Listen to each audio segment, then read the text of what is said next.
Wade ñu war a waxtaanee Pape Ousmane présidentielle 2019 le PDS Karim et l'équation de la candidature. xam naa balaa ñu ñëw ci équation candidature pour mën a fi ñu toll tey ci parti démocratique sénégalais ak ni ñu waxee Karim Wade balaa coow lii di nëbb li nga xam te ne sénégalais moo leen soxal mooy déjà ñu taxaw ci le cas Karim Wade ñiy wax ci turam dafa bëri ci parti démocratique sénégalais. C'est vrai que ne ngeen investir ngeen ko ci règle de l'art ba mu doon seen candidat on se rappelle investiture yeeg coow li mu juróon et tout fi ñu ci toll li des ci élection yi pratiquement moins de 7 mois la bu dee mat na ko yaakaaroo leen ni am na benn taxawaay boo xam te ne en tout cas sénégalais ñoo koy xaar mooy ñu xam Karim moomu ñëpp di ko waxal est-ce que réellement moo mandaté ñi koy waxal te lañ koy waxal ni moom moo ko wax est-ce que moo ko wax et lan moo ko tere moom ci boppam de manière publique comme vidéo ni ñu koy gisee WhatsApp ak lu mel mu ngi fi mu def benn vidéo leeral lu bëri ci li nga xam te ne ñu ngi koy waxal su ko defee mu mën a leer ci xel nit ñi waaw mu woo ñu wala comme nii rek jékki-jékki dugg Skype man la Karim naa nga mën naa yu mel noonu mais chaque fois dañu gis ni ay lieutenant ñoo koy waxal ñoo koy xeexal ñoo ko naan Karim a wax nii à la limite on se dit est-ce que lu mel nii war nañ ci mën a fiyeewu jàppoo ni loolu war nañ ko mën a leer déjà avant ñu wax ci candidat je pense que mën a tontu ci sa question très rapidement ou bien oui bien sûr ou bien je laisse à Nicolas voilà donc moi laal nga fu am solo Karim Wade yàlla def na tey jii li ñuy wax ancrage sociologique maanaam nit ñi nga xam ne ñu ngi koy jàppale dafa weesu parti démocratique sénégalais dafa weesu mouvement de soutien yi su demee ba jàpp ne moom mooy le candidat du peuple fu wóor la ko teg parce que bari na ñu koy jàppale tey ñoo xam ne musuñu def politique dañ ko bëgg rek te yàlla tax musu leen nommé musu leen teg fenn waaye ñoom dañ ko bëgg te yàlla tax parce que jàpp nañ ne li nga xam ne moom lay incarné ci wàllu liggéey mën na joyanti Sénégal ci jafe-jafe yi nga xam ne moom la ñuy dund ak régime bu Macky Sall bi nii et ci wàllu communication effectivement am na ñoo xam ne c'est des voix autorisées su ngeen gisee ci biir parti démocratique sénégalais bu ngeen gisee un communiqué officiel du comité directeur na ngeen xam ne kooku c'est une communication officielle du parti démocratique sénégalais si le porte-parole est mandaté par le secrétaire général national Me Abdoulaye Wade ku mel ni Babacar Gueye également c'est une voix officielle ku ci mel ni man nii dama suis en contact permanent avec lui mën nañu war a communiquer ngeen mujjee wax non ce matin rek j'ai eu de ces nouvelles. Est-ce qu'on peut avoir moom lecture am ci situation bi ci tolluwaay bi nii Karim bindul bokkul ci liste yi. Karim zen attitude xam nga xale yi li ñuy wax zen attitude moom la am c'est-à-dire que il a une sérénité imperturbable parce que xam ne fi mu jëm Karim il sait que sénégalais yi am nañu une maturité citoyenne une maturité démocratique bu leen di permettre ñu xam lu xew. naxe yi nga xam ne moom la Macky Sall doon jéem a def affaire CREI yi caaxaan yooyu et tout il sait que les Sénégalais rejettent en bloc toutes ces manœuvres de manipulation de conscience ourdies par Macky Sall. lan moo expliquer le fait que duñ ko dégg moom mu wax ci lii. voilà donc si loolu laa bëggoon ñëw très rapidement. Karim mi ngi communiqué. parce que quand même plusieurs correspondances. oui ay lettres. waaw moom laa bëgg wax moom moo bindal correspondance bi boppam signal ko boppam envoyé ko. mi ngi communiquer nit ñi muy communiquer tout le temps il est en contact permanent avec les populations sénégalaises def na sax benn vidéo jour bi nga xam ne ci lay bindu wan ko sénégalais yëpp ne leen maa ngi mais c'est que li ñu jaaxal c'est important mais tamit bu ñuy décortiquer quand même communication ci wàll boobu dañuy gis ni c'est vrai def na ay correspondance gis nañ ko ci vidéo boo xam dem na ñëw c'est-à-dire ba léegi gisuñu fu mu taxawee tu as besoin de la voix. Est-ce que man maa ko besoin mais on dit constat la le constat est que depuis biñ ko tegee loxo ba mu nekk ci kaso ba mu génn ba mu dem ba léegi amul benn traçabilité ci lu waral ñu jëlee ko fi mu jógee fi ay spéculation ni ci dégg tantôt yéen koy défendre lii la dañ ko exiler yu mel noonu mais jusqu'ici gisuñu fenn et pourtant il avait l'occasion amoon na opportunité bi ci ay correspondant mu ñëw ci question yoo xam ne pour man sénégalais yi daf leen ko yoreel mooy mu leeral lan moo nekk ci cas boobu ñuy wax le cas Karim. Pas Ousmane. Vraiment ku suivre communication Karim Wade à travers ses déclarations solennelles yi nga xam daf ko adressé Sénégal ak àdduna wërngal képp nga gis ni wane na ci ses ambitions par rapport à la présidentielle. wane na ci également fan la ci tollu ak lan la ci waajal. maanaam maa ngi ñëw. kooku moom nekk na lu leer et ça je vous le dis de manière formelle ici. Karim il sera de retour. c'est-à-dire que mën nañu am date bi non xam nga justement date boobu moom la ñu amagul c'est tout à fait normal. parce que date bi ça dépend de son agenda personnel mais li wér te wër moom mooy dina ñëw avant élection présidentielle parce qu'il est candidat à l'élection présidentielle. et maintenant comme am na benn obstacle boo xam ne moo ci taxaw et d'ailleurs bokk na ci li nga xam ne moom moo tax ñu organiser la marche nationale du peuple. suba Inch'Allah le 13 juillet. C'est pas de la publicité mais bien sûr. Demain am nañu marche nationale de tout le peuple sénégalais. itinéraire bi lan la. itinéraire bi ñu ngi commencer place de l'Obélisque Thiès. mu tudd léegi place de la Nation. war a dem RTS. te marche boobu encore une fois je le réitère. validé nañ ko est-ce que. xalaatuñu sax ay affaire validation. que nguur gi nangu wala bu ñàkk nangu. nous sommes dans un pays de droit. attends rek nous sommes dans un régime déclaratif. chaque jour nga gis fi ay marches yoo xam ne dañ ko tere. réprimer ko mais boo xoolee lii réprimer marche yi. ci wàllu force de l'ordre. mooy ëpp doole fuuf li nga xam ne moom lañ doon soxla pour encadrer ko. d'accord donc amuñu raison ñoom pour jéem a interdire cette marche là c'est la raison pour laquelle. nous lançons un appel solennel au peuple sénégalais parce que au-delà de la question de Karim au-delà de la question de Khalifa Sall. tey jii sénégalais ils sont dans des situations extrêmement graves. pénurie d'eau bi mi ngi leen di rey. gis ngeen également li nga xam ne moom mooy courant bi mi ngi coupé un peu partout dans beaucoup de régions parce que ça commence. moo tax barki dem bi ma déggee ñu classé Sénélec n'est-ce pas parmi les entreprises les plus performantes mais c'est tout à fait normal. bu fekkente ne Sénélec tout le temps dañuy surfacturer nit ñi. Diawara nga baal ma parce que fi ngay wax nii c'est-à-dire pour man dafa am préalable d'abord. mooy ki ñuy dénk réew mi kan la. voilà xam nga dafa am solo c'est-à-dire mën nañu def benn constat général ni réew mi fii day metti fii jafe-jafe nangu d'accord mais ki ñu ci war a génnee di laaj di dagaan baadu l'alternative pour ñu war ko jox réew mi il faudrait que ñu taxaw ñu xool kooku mooy kan tey Karim mi ngeen jàpp ni mooy seen candidat mën na génne Sénégal ci jafe-jafe yi mais Karim moomu ci dossier bëri na ci ay lëndëm la yoo xam leeru sénégalais yi muy laaj baatam yaakaar dafa am préalable tey tey ma lay jaay exemple rek Karim li ko fi jëlee yóbbu ko Qatar la mu fay def activité man xaw ma ko. waaw léegi nag loolu ma wax la. boobu benn la beneen bi mooy ci dossiers yi ñu ko déggal yëpp ñu ngi dégg ay comptam foofu Monaco coow li xam naa di nga ñëw ni chaque fois état bu demandé à ce que ñu saisir ay biens. mais foofu tubaab bi taxawee nañu à ça. exactement mais c'est-à-dire je veux dire un Karim Wade énigme la ci Sénégalais yu bëri en tout cas man. ci ñàkk xam lan mooy ay activité moom mooy kan lan mooy ay vision lan mooy ay gis-gisam kooku du ma xëy un bon jour rek mu ñëw. à 5 mois wala 7 mois de l'élection présidentielle mooy wóolu naa ko jox sama bopp xëy na man posture ma nekk nii keneen mën na ko xalaat moo tax ma jàpp ne est-ce que amul benn préalable d'abord avant ñuy wax ni kii mooy nangam mais mu am benn confiance boo xam dina mën a dégager. nit ñi benn liggéey bu jiitu loolu waaw absolument bon rapidement. waaw xam nga wax nga lu am solo mais bu ñu fàtte ni présidentielle de manière générale. C'est le rendez-vous d'un homme avec son peuple. C'est l'homme qui vient pour proposer un projet de société, une politique alternative à ce qui se passe. Ne lii laa fi fekk fii laa ko bëgg a jëme fii laa ko bëgg a jëlee yóbbu ko fii. loolu moom mooy projet de société. Le moment venu, Karim Wade va s'adresser de manière solennelle en tant que candidat du Parti démocratique sénégalais à tout le monde pour proposer son projet de société et vaincra celui qui aura le plus d'arguments tangibles. Parce que am na yeneen candidats yoo xam ne dinañ am je le souhaite très bien parce que plus candidats yi gën a bari Macky Sall gën a ñàkk chance pour passer au premier tour et il n'y a pas de possibilité tey jii pour mu dem au premier tour eu égard n'est-ce pas aux résultats yi nga xam ne jot na am ci élection législative yi malgré les insuffisances malgré les irrégularités la rétention des cartes ak fraude électorale bi ci nekkoon yëpp il a eu 49%. Donc sociologiquement, Macky Sall est minoritaire dans ce pays. Alors, pourquoi Karim Wade est l'alternative? Parce que Karim prône une nouvelle méthode de pensée politique. Qui tout à l'heure quand vous dites que le président Macky Sall est minoritaire? Non, c'est les chiffres. Ça c'est apodictique. Madame Nek lo xamne dama ko inventé en tant qu'adversaire au Macky Sall. Dama né élection législative yi ñu génn Macky Sall il a eu 49%. Madame bo dajalé opposition bi yépp li nga xamne mom la ñu ci suffrage ils ont 51%. Très bien. Par rapport à Macky Sall. Voilà. Donc si ñu demone élection présidentielle forcément dañu dem deuxième tour. Oui, donc Macky Sall aujourd'hui est sociologiquement minoritaire. Maintenant pour ma ñëw légui ci li mu wax par rapport à la communication. Karim Wade dana ñëw le moment opportun et le très bon moment te buy ñëw fii accueil triomphal la fiy ñëwee. waaw xam nga vas-y bien. Sa question est tellement intéressante parce que peut-être yéen a ngi naan Abdoulaye Wade le retour d'Abdoulaye Wade gisoon nañ ko fi en 99. Mais Abdoulaye Wade si on se souvient il est venu qu'un an à moins d'un an presque des élections. À 6 mois. Hein? Non, il venait, il repartait. Donc 99, il est venu à 6 mois exactement. Abdoulaye Wade est venu d'abord pour les élections législatives. Absolument. N'est-ce pas? Il est reparti et il est revenu pour la présidentielle. Voilà. Karim Wade n'est venu à aucune des élections.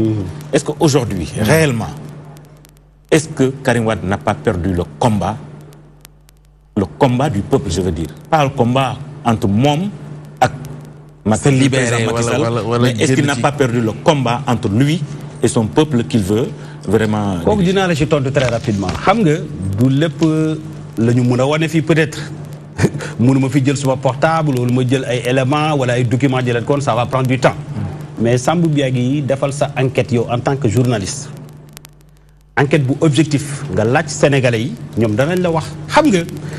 mais Bachir xam nga élection législative ñëw na fi ñu naan chaque jour ñu naan Karim day ñëw Karim day ñëw Karim day ñëw. Karim n'est pas venu. bu fekkente ne yëlee Karim ñëwul. bii nii ñu ne Karim mu ngi ñëw mënuñ ko gëm. waaw non c'est normal. c'est normal que yow nga am posture boobu kooku dama la koy nangul. c'est-à-dire que yow tu es libre pour nga am benn scepticisme voilà benn doute par rapport ak ndax dina ñëw wala du ñëw mais ñun ñi nga xam ne tey jii nous sommes au fait des choses nous sommes au fait des réalités xam nañ li xew xam nañu naka la ñu planifier le retour de Karim kañ lay ñëw effectivement c'est à lui maintenant qui a la primeur de l'information qui va informer les Sénégalais de la date de sa venue loolu Macky Sall xam na ko xam nga li tax ma wax leen ni Karim Wade dana ñëw fii ci Sénégal te nekkul loo xam ne dañ koy laam-laamee ñun ay kilifa lañu kilifa du caagi ne da nga nekk ku ndaw ci at wala ci responsabilité question de responsabilité la maanaam nga fexe ba nawloo ak sénégalais yi nga xam ne ñoom ngay waxal boo amee posture boobu rek kilifa nga tey man jomm naa di wax loo xam ne gëwuma ko jomm naa di wax loo xam ne xamuma ko jomm naa di dugg ci loo xam ne sama yoon nekku ci Karim Wade c'est le candidat du Parti démocratique sénégalais il se prépare activement moment yi may wax ak yéen le document de redressement économique du pays il l'a en main et le moment venu il va proposer ça aux Sénégalais maintenant chacun est libre de dire du ñëw wala du ñëw. est-ce que am grande ligne ci document de redressement boobu xam nga mooy li ma la wax tout à l'heure choix politique sànq yaa ngi am loolu junj ne mu ngi incarné benn projet de société ak benn nouvelle vision xawma de voir la politique yaa ngi ko doon junj sànq est-ce que mën nañu am quand même ci lecture yooyu ak yi ngeen di échange xam nga ñun une fois que bu ñëwee lan lañ mën a xaar ci loolu xam nga ñun luñ ci am en tant que ses collaborateurs yaakaar naa li nga xam ne moom lañ ko jëriñ biir Parti démocratique sénégalais dafa am ay bànqaas yu mag yoo xam ne xalaat ak saytu li nga xam ne mooy réew mi moo ko tax a jóg muy FNCLN fédération nationale des cadres nga xam ne structure la bi nga xam ne moo ëmb cadres yi y a le comité directeur c'est des instances d'impulsion et de réflexion nit ñi li nga xam ne moom la ñu am seen diggante Karim par rapport ak projet de société boobu mooy parti bi proposé li nga xam ne moom mooy sa ligne moom am na ce qu'on appelle sa touche personnelle li nga xam ne tey ji bu ko indee dana nekk valeur ajoutée par rapport ak parti bi li nga xam ne moom mooy son programme fondamental loolu moom mooy tax mu am projet de société boo xam ne bu valable lay doon bu proposé ko Sénégalais yi mais mooy ñëwaat ci question bi nga xam ne moo la ëlëm mooy ñëw Karim Wade encore une fois je rassure tous les militants et sympathisants du Parti démocratique sénégalais tous les karimistes que leur candidat sera là Inch'Allah le moment venu et on se prépare activement c'est pas pour rien Falaye Danele Biagui c'est pas pour rien que suba marche bi nga xam ne woote nañ ko xam nga entre autres problème mu ndox mi problème mu élèves yi nga xam ne dañu nekkoon ay bacheliers ñu yóbbu leen ci école supérieure yi et finalement état bi fayul xaalis bi ñu dàq leen ci mbedd mi le problème des producteurs nga xam ne tey ji état bi amel na leen 17 milliards fayeguñ leen baykat yi ñu ngi ci ay situation yu métti le problème du FASTEF ak yeneen bokk na ci li nga xam ne moom la ñuy xeex également les droits civils et politiques de Karim Wade ñu bañ ko laal très bien li nga xam ne moom mooy liberté Khalifa Sall également mu nekk loo xam ne dafay effectif conformément à la décision de la CEDEAO. Bachir waxoon naa ko fi dinaa ko waxaat. Ça c'est mon propre commentaire. J'ai l'impression que ce soit l'État. muy PDS. da ngeen di fooye Sénégalais yi. parce que lu tax. dañu jàpp ne dañu créer yi pour jël xaalisu askan wi n'est-ce pas. ñu jël ci Karim yóbbu ko kaso. la tax ñi bàyyi Karim mu dem Sénégalais xamuñu ko. PDS waxu ko. état bi waxu ko Idrissa Seck am na lu mu fi waxoon deal international bi nga xamante ne am na diggante l'état du Sénégal et Karim Wade dafa mel ni loolu firndewu na parce que Karim Wade s'il était véritablement bu amoon courage politique buñ ko ne parce que kenn du génne nit kaso par la force tey bu newoon tey man condition yi ñu tegoon dinaa ci ñëw non même quel courage politique soo amoon courage politique est-ce que quelles que soient les conditions bu fekkente ne dañ ko exilier bu amoon courage politique est-ce que waruloon ne man duma génn surtout qu'il avait déjà purgé presque 2 ans 3 ans ñaata at moo ko desee woon 3 ans presque 3 ans voilà est-ce que bu amoon courage politique wala mu am des ambitions pour le Sénégal wala mu xool ñi nga xamante ñoom ñuy seen ginnaaw est-ce que waruloon des mais qu'est-ce que da nga jàpp ne dafa gis nooy non dafa am deal je parle de l'État ak le PDS et j'ai l'impression que dans le PDS sax am na ñu bëri ñoo xamante ne ñu ngi wax tey xamuñu lan moo xew lu xew bon léegi très rapidement déjà cet esprit de deal ki ko yëkkati woon man tàmm di tudd ay tur je pense Serigne Bass Abdou Khadre la mu ci waxoon Mbacké doy na ma sëkk. C'est extrêmement important. Il n'y a jamais de deal entre Karim Wade et Macky Sall mais nan nga mën a defee deal ak nit mu lay topp ci ay 138 milliards yoo xam ne moom moo ko inventé de toutes pièces pour t'empêcher de fouler le sol sénégalais. Parce que moi je ne peux pas comprendre. Et sénégalais du man rek sénégalais que sunu kilifa diine yi wax ci. waxtaan ak Karim waxtaan ak président Macky Sall pour que ñi fay mbir mi Karim mën a génn loolu antuwul benn waaye jógee fële rek Qatar rek néew dugg ci ne cokkit Karim Wade jël ko dugal ko ci avion yóbbu ko état bi ba léegi waxul benn communiqué boo xamante ne moom mooy firndeel li ni mel officiel Karim Wade moom ci boppam ba nëgë ni yaa ngi ci doon wax sànq ci communication il l'a fait non mais c'est-à-dire nous sommes dans un monde tellement moderne que Karim Wade n'a pas besoin d'écrire il n'a qu'à parler aux Sénégalais ñu dégg ko voilà léegi dinaa ñëw ci loolu xam nga yow li nga toogee nii mënoo ko bind message mu woo yow yaa ngi voilà c'est possible ça par exemple on pourra tenter après waaw léegi waaw bëgg naa bu ñu demee page bi nga jéem a xool on pourra tenter mais yow yaa ngi dafa am benn question boo xam ne war nañ ko régler mooy yow da nga jàpp ne nii mooy communication politique ñun on a notre mode de communication politique. mais da ngeen koy adapté bëgg-bëgg ak ñi ngeen soxla. voilà mais bien sûr dañu am suñu méthode de communication politique Karim Wade dafa am méthode de communication politique am. yaa ngi wax ci loo xam ne lu am importance la. loo xam ne yenn Sénégalais yi sax dañ ci poser des questions moom mooy les conditions de libération de Karim Wade mais loolu ki nga xam ne moom moo tuumaal Karim Wade ci naka su dul noonu.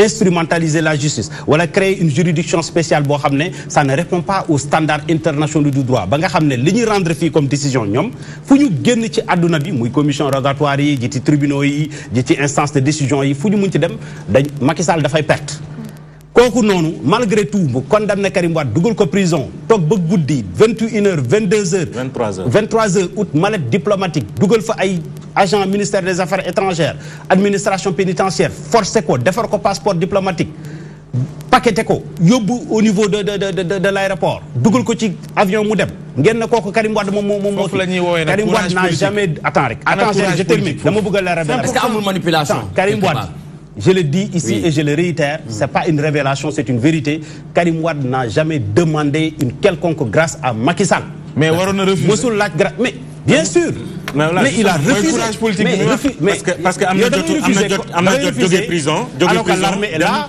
la gendarmerie est là tout est là mais am na foo yem donc Karim dañ ko forcer il faut que ça soit clair d'accord dañ ko forcer génne ko prison dañ ko forcer exiler ko Qatar kan moo amoon intérêt pour forcer ko exiler ko Qatar c'est Macky Sall tey normalement bu fekkoon dañ nekk dans un pays démocratique jour bi Macky Sall defee loolu man j'avais dit jour bi Macky Sall génnee Karim Wade par force dama ne woon suma waa parti nañu mobiliser wu rapidement assiéger le palais de la République parce que c'était une haute trahison kenn musul gis benn prisonnier politique boo xam ne li nga xam ne moom la gën a bëgg ci àddunaam moom Karim Wade moom mooy génn prison bi bu génnee prison bi daal di saafoontoog ñi nga xam ne ñoom ñooy say sympathisants et militants mais surtout dem seeti ki nga xam ne moom mooy wayjuram bi sëriñam ba muy Serigne Sidi Mokhtar Mbacké moom la waxoon ne bu génnee moom lay njëkk a dem ziar Macky Sall xañ ko loolu ba yàlla def kilifa googu nelaw na tey jii Macky Sall il a une dette morale vis-à-vis des Sénégalais il a une dette morale vis-à-vis de Karim Wade il a une dette morale par rapport à la communauté mouride loolu la Macky Sall def Sénégalais mais daf mel ni da ngeen ko préparé woon muy état bi muy PDS parce que doomam fekkee na bu ñu ko libéré au moins fekkee na mu ñaanal ko xam nga sànq dafa am lu am solo li nga wax suñu kilifa diine yi naturellement à moins que ñenn ñi bañ a comprendre li nga xam ne moom mooy seen responsabilité maanaam ñu wàcc seen ànd ay régulateurs sociaux naturels lañ dëgg la loolu moom mooy c'est le ciment de notre concorde nationale suñu demee tey ji ba Sénégal amul ay difficultés maanaam amul ay guerre comme li xew Côte d'Ivoire yeneen dëkk yi c'est parce que quelque part il y a un rôle qui est joué par ces régulateurs sociaux te loolu buñ koy def ñoom du lu ñuy wax nit ñi parce que ay kilifa lañu donc il faut juste saluer l'implication active des régulateurs sociaux par rapport n'est-ce pas au dénouement de certaines crises très bien mais munoo am leen loola ci ngàññi parce que seen rôle la seen responsabilité la voilà. Très bien Karim Wade il n'y a pas de deal entre moom ak Macky Sall il n'y a aucun deal aujourd'hui la seule préoccupation fondamentale qui anime Karim Wade c'est d'alterner la politique calamiteuse de Macky Sall qui a fini de mettre les Sénégalais dans la consternation et dans l'émoi par rapport à la gestion du pays. Très bien. Karim Wade est Sénégalais totalement sénégalais. Si Karim Wade n'était pas sénégalais, il ne serait pas ministre. Si Karim Wade n'était pas sénégalais, il ne serait pas ministre. Il n'a aucun carte d'identité. Il était ministre de la République. Vous aussi. Est-ce que Diop Sy là? Diop Sy, c'est un brouteur de toutes les sauces. On le connaît. C'est dommage. Est-ce que question bi c'est question. Non, c'est question, mais parce que ku ñu dem ba ne inscrire. Voilà loolu la xam nga dañu gis vidéo lañu gis mu ngi nii vidéo baa ngi nii. C'est clair ça, c'est clair. dañu gis vidéo ba léegi vidéo bi amul wax. amul wax. Mais la commission, vous reconnaissez au moins le président de la commission, là-bas, au Koweït. Bon, on ne peut pas se douter de la bonne foi de cette vidéo. Voilà. On passe. Mais non seulement Karim def na voilà. Maintenant question mooy sànq da nga ne bi mu demee prison ñu defal ko passeport diplomatique. Oui. benn mun nañ jàpp ne kon sénégalais. Deuxième bi mooy Karim Wade élection yi jàlloon. ngi foon il a voté ou il n'a pas voté. Élection législative. Non, législative. Pas législative. Le président Karim Wade dafa indi l'élection 2012, il avait voté. Bien sûr. Maintenant, est-ce que Karim bi mu demee Qatar changé wul nationalité? Mais lu mu changé nationalité parce que dañu gis passeport benn passeport français boo xamante dañ ko tapé ci journal. Ah bon? Oui. Source A pour ne pas. xam nga Karim Wade pour nit génne document d'état civil pour wax ne kii français la kooku mënut a génn fii ci Sénégal. non gisaguma ko. D'accord. wala ku koy génne fi dugg xam nga lan moo am. waaw bàyyi ko mu daaneel. mooy droit de sol. yàlla def na Karim Wade sénégalais la français la en même temps parce que yaay ji français la c'est tout à fait normal. li may wane ne Karim Wade inscrit na ci liste électorale. booy juddoo France naturellement di nga am. bien sûr nationalité. c'est tout à fait normal. mais boo demee ba egg ci yenn niveau yi. da ngay jël nag ses responsabilités. jërëjëf Karim a fait. Merci. bien sûr pour se débarrasser de cette nationalité.